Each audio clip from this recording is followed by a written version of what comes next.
ഞാൻ ഞെട്ടിപ്പോവുകയാണ് ശ്രീ നിഷാദെ. ഭരണം രാഷ്ട്രീയത്തിൽ പ്രവർത്തിക്കുന്ന എല്ലാ കക്ഷികൾക്കും ആഗ്രഹിച്ചുകൂടെ?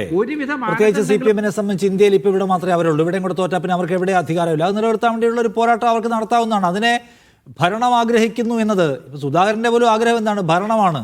ഭരണം കിട്ടുക എന്ന് വെച്ചാൽ കേവലം കണ്ണൂരിൻ്റെ MLA ആയിട്ട് സേവിക്കാനാണല്ല, അതിന് മന്ത്രിയാവണം.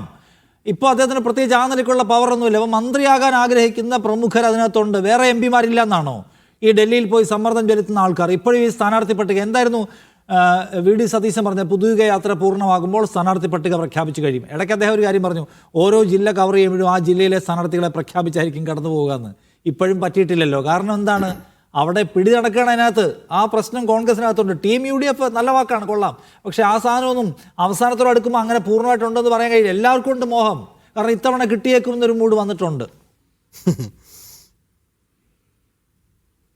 അല്ല, ഞാൻ പറഞ്ഞ മോഹൻ തെറ്റല്ല. ഞാൻ പറഞ്ഞത് ഈ അധികാരം കിട്ടണമെന്ന ആഗ്രഹം ഞാൻ പറയാൻ കാരണം അത് സാധാരണ നമ്മളൊരു ഭരണം ആഗ്രഹിക്കുന്ന ഒരു മുന്നണിയുടെയോ പാർട്ടിയുടെയോ അല്ല ഇപ്പോൾ കേരളത്തിലെ CPM-ന്. കാരണം അവരവരുടെ നിലപാട് മാറ്റിക്കൊണ്ടിരിക്കുകയല്ലേ. ഒരു കമ്മ്യൂണിസ്റ്റ് പാർട്ടി ശബരിമല വിഷയത്തിലെടുത്ത നിലപാട് എത്ര പെട്ടെന്നാണ് മാറ്റിയത്? അത് കൃത്യമായിട്ട് വിശദീകരിക്കാൻ അവർക്ക് പറ്റുന്നില്ല ഇപ്പം. ശരി, അത് അത്തരം പോയിന്റുകളിലേക്ക് ഞാൻ വരുന്നതിന് മുമ്പ് ദാമോദര പ്രസാദ്, ഞാൻ ഒരു കാര്യം ചോദിക്കട്ടെ. ഇതിപ്പോൾ ഒരു 11-ാം മണിക്കൂറിലേക്ക് എത്തിയെന്ന് വേണേൽ പറയാം. ഇനിയിപ്പോൾ വളരെ ചുരുങ്ങിയ സമയമുള്ള ഇലക്ഷനിലേക്ക് പ്രവേശിക്കാൻ, നാളെ ഇലക്ഷൻ പ്രഖ്യാപിക്കുമെന്നൊക്കെ കേൾക്കുന്നുണ്ട്. ഒരു ഇപ്പോഴത്തെ ഒരു മൊമെൻറ്റിലെ ഒരു നെറേറ്റീവ് താങ്കൾ എങ്ങനെയാണ് നോക്കിക്കാണുന്നത്? ഗവൺമെൻറ് വിരുദ്ധ വികാരം അന്തരീക്ഷത്തിൽ അങ്ങനെ പ്രകടമായിട്ടുണ്ടോ? അതോ ഈ തദ്ദേശ തെരഞ്ഞെടുപ്പിന് കഴിഞ്ഞതിന് ശേഷം സർക്കാർ വിരുദ്ധ വികാരത്തിൻ്റെ ഒരു അലയൊലിയാണല്ലോ മൊത്തം കണ്ടത്? അതിനെ മൊത്തം സർക്കാരിനൊന്ന് ചേഞ്ച് എടുക്കാൻ പറ്റുമോ?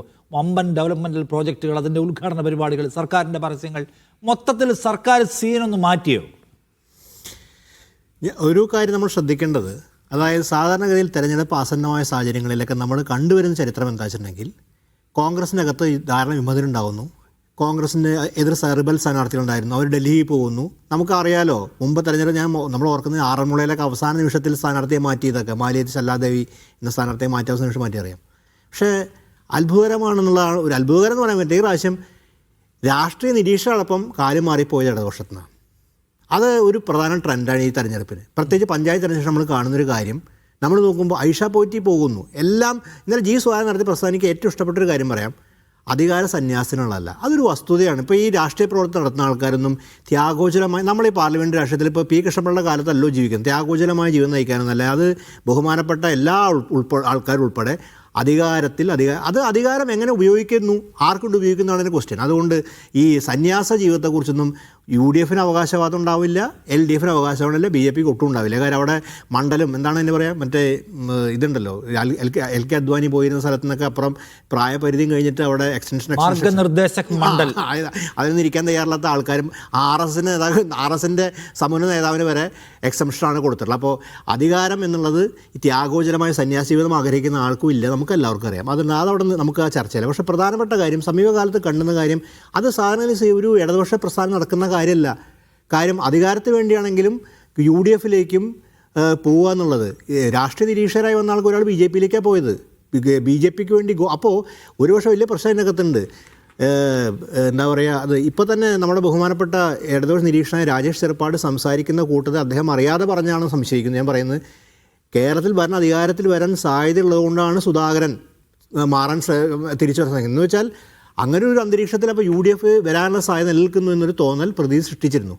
പക്ഷേ നിഷാദ് ചോദിച്ച ചോദ്യം ഒരു പ്രസക്തമായ ചോദ്യമാണ്. അത് നമ്മളെ സംബന്ധിച്ചിടത്തോളം കഴിഞ്ഞ ഒരു ഏതാണ്ട് ഒരു മാസമായിട്ട് ഈ ട്രെൻഡിൽ ചെറിയ മാറ്റങ്ങൾ വരാനായിട്ട് രണ്ട് കാര്യങ്ങൾ കാണാൻ പറ്റി. ഒരു പുതിയ നരേറ്റീവ് ബിൽഡപ്പ് ചെയ്യാൻ CPM-ന് വിദഗ്ധമായി സാധിച്ചു. ഒന്ന്, ഈ 58 സീറ്റിൽ മേൽക്കൈ ഉണ്ടെന്നുള്ളൊരു വാദം LDF-നുണ്ടായിരുന്നു പഞ്ചായത്ത് സെലക്ഷൻ. അപ്പോൾ 82 അപ്പുറത്ത് UDF. പക്ഷേ നമ്മുടെ ഈ നരേറ്റീവ് ബിൽഡേഴ്സ് എന്ത് ചെയ്തു, ഈ 52 നിന്ന് 12 സീറ്റ് കുറച്ച് അവരെ 52 ചുരുക്കി. ഈ UDF-ന് ഈ 58 അതേപോലെ നിർത്തി. എന്നിട്ട് ടൈറ്റ് ഫൈറ്റാക്കി മാറ്റി LDF-ന് എഡ്ജ് കൊടുക്കുന്ന നരേറ്റീവ് ബിൽഡപ്പ് ചെയ്യാൻ വിദഗ്ധമായി പറ്റി. അതൊരു വസ്തുതയാണ്. അതിന് മാധ്യമങ്ങൾ ഉപയോഗിച്ചിട്ടുണ്ട്, പേറോളിലെ മാധ്യമപ്രവർത്തകർ അതുപോലെ സംസാരിക്കാൻ തുടങ്ങിയിട്ടുണ്ട്. അതുപോലെ തന്നെ അതിന് LDF-ന് വിജയം.